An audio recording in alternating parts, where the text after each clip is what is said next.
ชาวบ้านในเมืองยมราชแขวงคำม่วนได้ค้นพบอาวุธที่ลงเรือจากสงครามคาดว่าเป็นปืนใหญ่สำหรับยิงเครื่องบิน Time to share D+ ผลิตภัณฑ์ปกป้องตับจากเครื่องดื่มแอลกอฮอล์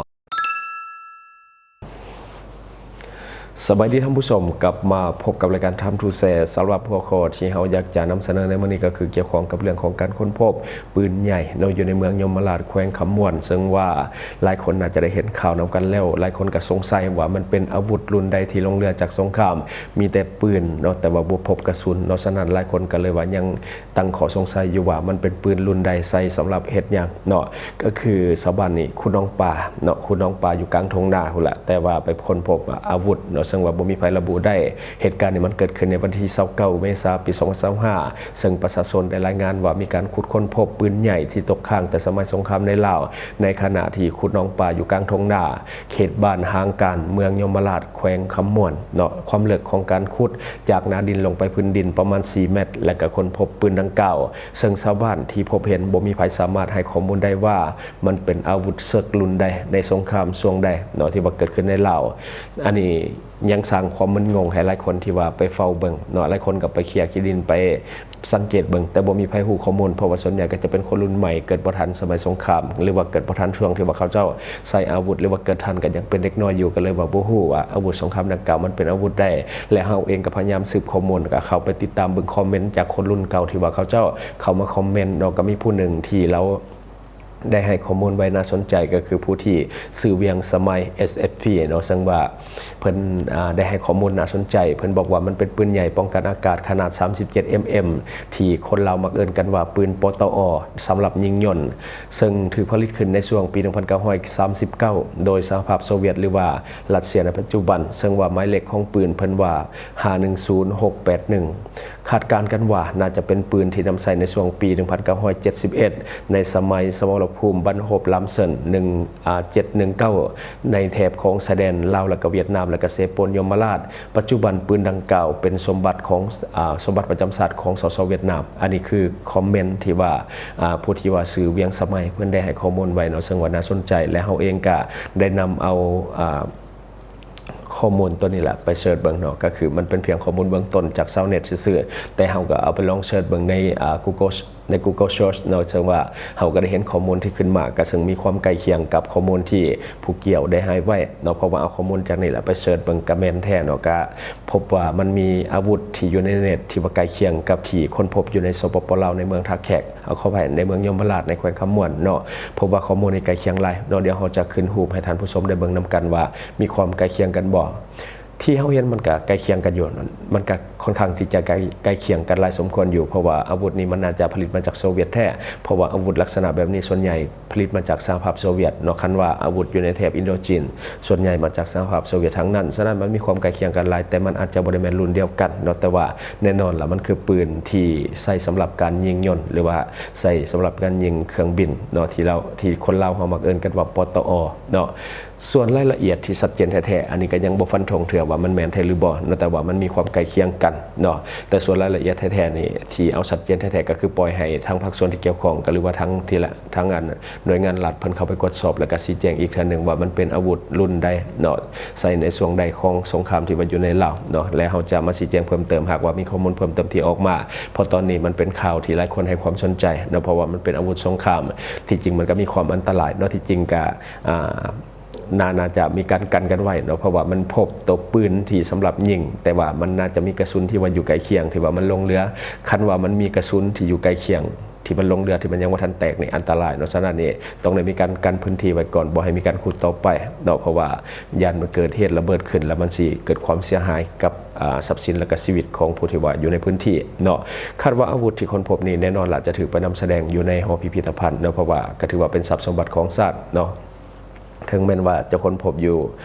ในเมืองยมราชอยู่แขวงคำม่วนก็ตามแต่ถ้าว่าทางการไปประกวดพบแล้วเพิ่นไปเห็นแล้วก็มีการพิสูจน์แล้วน่าจะเอาเขามาเก็บไว้อยู่ที่หอพิพิธภัณฑ์น่าจะอยู่นครหลวงเวียงจันทน์เพราะว่ามีหอพิพิธภัณฑ์กองทัพที่ว่ามีอาวุธสงครามต่างๆที่ว่าเคยใช้ในช่วงที่ผ่านมาให้คนรุ่นใหม่ได้เข้าไปเบิ่งเพิ่นก็น่าจะเอามาจัดแสดงอันนี้ก็ยังบ่มีข้อมูลชัดเจนเกี่ยวกับอาวุธดังกล่าวแต่ว่าเฮาเองก็ถ้าเห็นความคืบหน้าเฮาก็จะ พยายามนำเสนอต่อไปเนาะและวันนี้เขาจะให้ท่านผู้ชมไปเบิ่งภาพที่มีการค้นพบนำกันเนาะและจังค่อยมาลงกระตึม เอาแป้งมาโปะและหาเลขโอ้มันต้องมีเลขเดี๋ยวนี้ได้ล่างคักๆเห็นแล้วเลข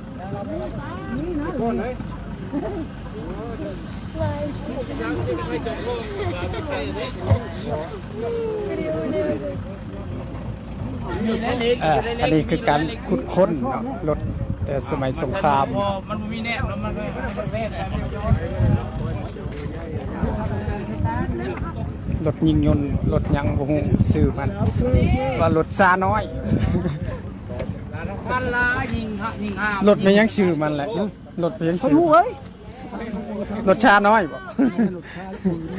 ปืน4 ตีนเนาะชกมันยังดีอยู่เนาะชกมันเนาะไปใช้รถไทยเขาเนาะ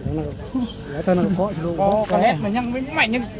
เรื่องโอ้โหอยู่นี่มันใช่กระเล็ดนะนี่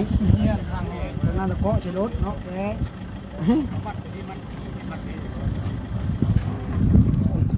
กระตีนยังครบนี่เน็ตได้นะนึงยังแก่ไปเลยนะได้หมดเลยไหวกินแก่กินได้ตัวนั้นไปเลยนะแปลงอันนั้นมาแล้วก็ไปได้แหละ พัฒนาเพี้ยนเก่าได้แล้วแต่ยังมันเป็นอยู่แล้ว เขาเร็ว บ่เป็นหุ่มห้างอันนี้เอาหยุกลงใช่ ไม่บอกกลัว50 เบิ่งอยู่น้ำรักเตอร์แล้วเก่งดิ กลัว50บ่50 ปีวะกลัวได้50โอ้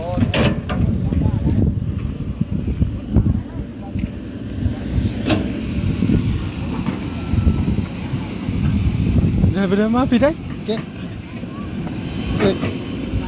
เก่งลงมา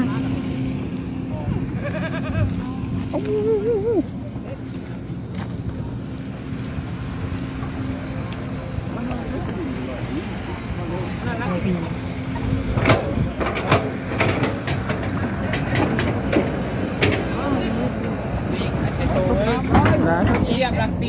โตเจ็บได้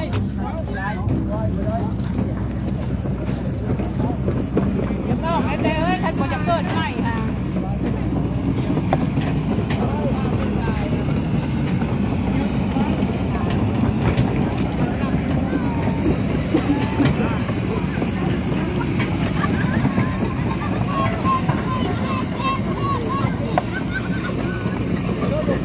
ปืนใหญ่แต่สมัยสงคราม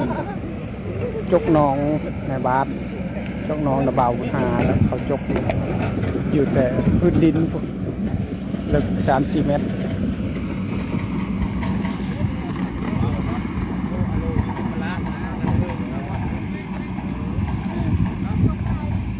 เบิ่งยมราชมาสิงามปัญญา โอ้บีมันเอาไปใช้บีรถไทย พดอันนี้พดได้จะได้ยัง ไม่ใหญ่ขนาดนี้ พี่มันใส่รถไถแล้วเลยชากันตายดี เปลี่ยนจักรมันช้าเปลี่ยนม็อบมันชามเถื่อ พ่อพ่อโอยอมภาพนกกระเล็ดมันของแท้นกตะกี้เนาะลูกกระเล็ดเท่าเดี๋ยวนี้ โอ้ตอนยังน้อยค่อยว่าเลยนะเห็นว่าคือเห็นอีทอมบ่โอ้น้องมันว่ามุทบิดก็อยู่แต่พื้นดินแบบว่าอันนั้นมันหลายร้อยหลายพันปีแล้วมันลุกลงโอ้จะไม่สงครามโลกโตเดินแล้ว100,000 ปี40-50 ปีเนาะเยี่ยชุด60 ปีเนาะประเมินเนาะ60 ปีเนาะ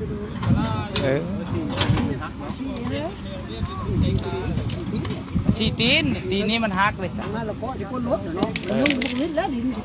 พอแล้วมันเล่นไปได้ตีนมันจะมีได้ตีนมันได้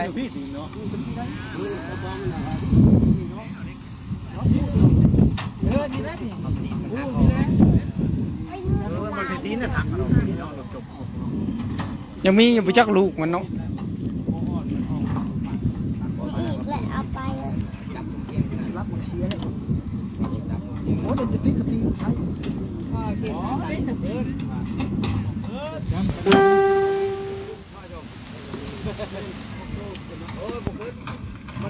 อยู่บ้านนี่แหละอยู่นาแคมหัวเฮือนรถแต่สมัยสงครามโลก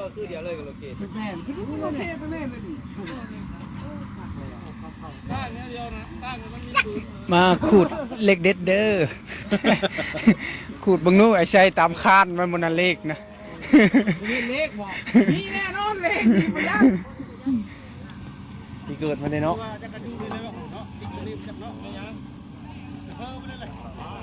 จะเพิ่มพงออกแล้วจะเพิ่มมันอาจจะกิ้งคราวนี้แหละ ไปต่อชีหรือเปล่า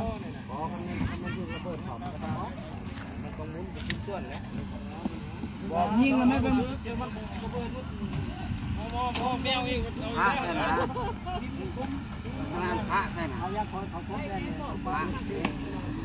ยิงโคกไก่เนาะ และที่ผ่านไปก็คือภาพบรรยากาศทั้งหมดที่ว่าคนพบเนาะซึ่งหลายคนเห็นแล้วก็ตื่นเต้นแต่ว่ายังบ่มีใครระบุได้ว่ามันเป็นอาวุธ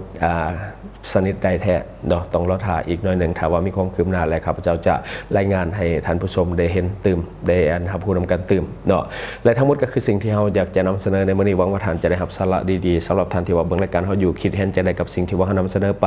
ก็อย่าลืมฝากไว้ภายใต้คอมเมนต์ของเราและข้าพเจ้าจะเข้าไปอ่านด้วยตนเอง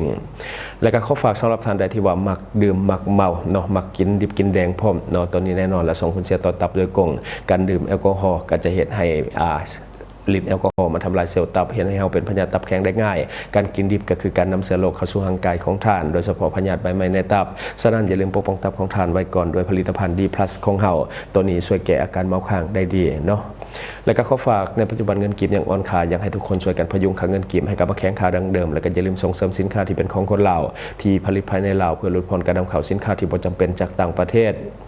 และสำหรับท่านที่เบิ่งรายการเราอยู่ถ้าคิดว่ารายการของเรามีสาระหรือว่ามีประโยชน์อยากส่งเสริมอยากซัพพอร์ตอยากให้กำลังใจทีมงานของพวกเราก็อย่าลืมกดติดตามช่องเพราะว่าการกดติดตามช่องถือเป็นช่องทางเดียวที่จะเห็นให้ทีมงานของเรามีรายได้และก็มีกำลังใจในการผลิตคอนเทนต์ดีๆแบบนี้ให้ท่านได้ชมเรื่อยๆอย่าลืมให้กำลังใจทีมงานของพวกเราโดยการกดติดตามช่องขอขอบใจ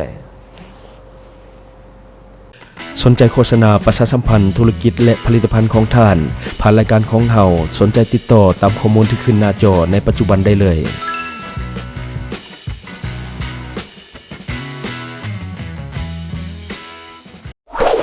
Subscribe for more video